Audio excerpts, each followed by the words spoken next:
Hey guys, welcome to Fixed Blade Friday. And man, have we got a monster of a knife for you today. This comes to us from Uncle Henry. This is the 171UH, also known as the Uncle Henry 110090, the Large Pro Hunter. And check this guy out.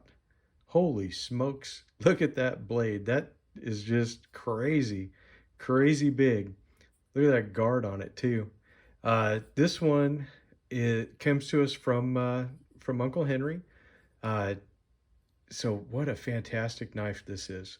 Now this is the kind of knife when I was in high school and I had all my hunting and adventure dreams and stuff like that. I figured I'd be rocking something like this because one of the things that I looked for in a knife was I did look for sheaths that may have a sharpening stone. And this one comes with a little coarse stone that you could use.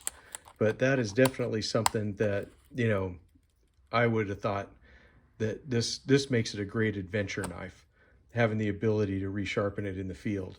Of course, back then in the late 70s, early 80s, things were a little bit different as far as what your options were for field sharpening. But just kind of a cool thing. Really beefy blade. This one is a rat tail construction, so it's kind of different because it has the screw in the bottom. I know not everybody likes rat tail knives, and I understand why. When this was made in the early 70s, because this model was introduced in 1973, uh, that was, something that was construction, basically was there. Here's your tank stamp, the Uncle Henry and Schrade, and here is your model number. But the rat tail construction seemed like it was a little more common with fixed blades back then.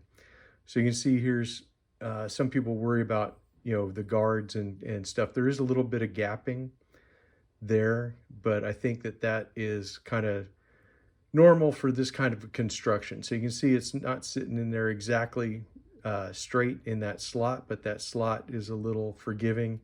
And you can see it's torqued from the screw. So it's not super tight construction, but that would be the only knock I would have against this knife.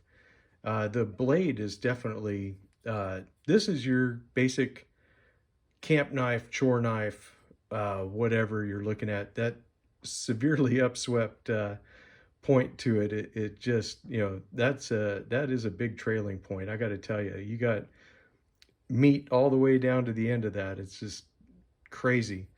What we're looking at for your overall length on this guy is 9.75 inches overall. Sorry, when I mentioned ounces, that was not correct. 5.25 inch blade, satin finish, 7CR 17 MOV with a brass guard and pommel. Like I said, it's rat tail construction. Comes with the leather sheath, and it has the next gen Stagallon handle.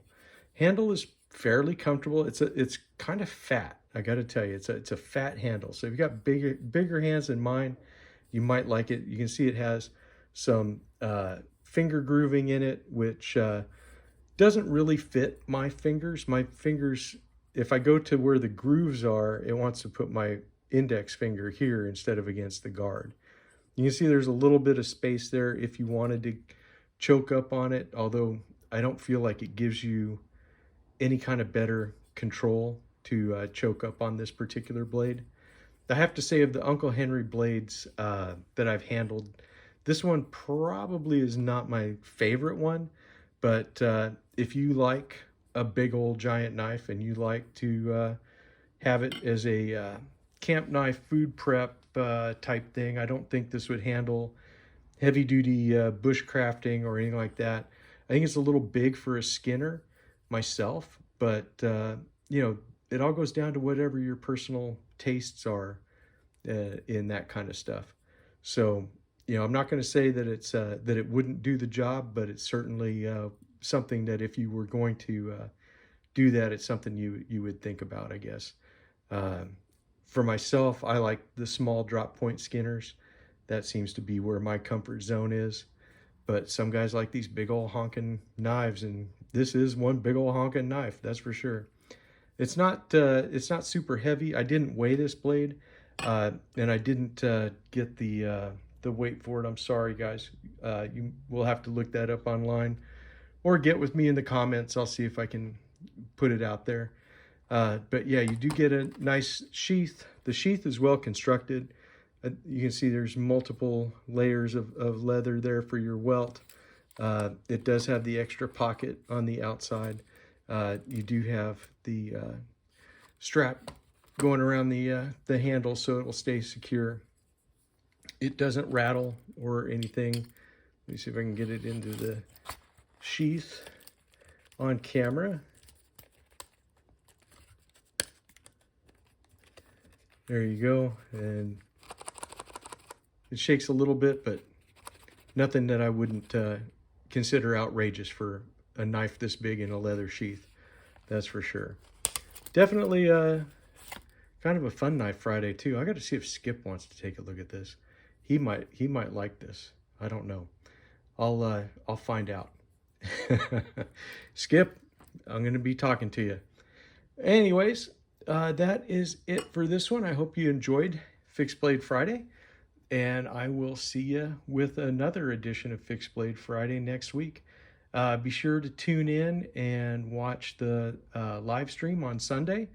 We're going to have Slip Joint Sawyer will be returning to the live stream. We'll catch up with him a little bit. We'll see what's new, and I plan on having a good time.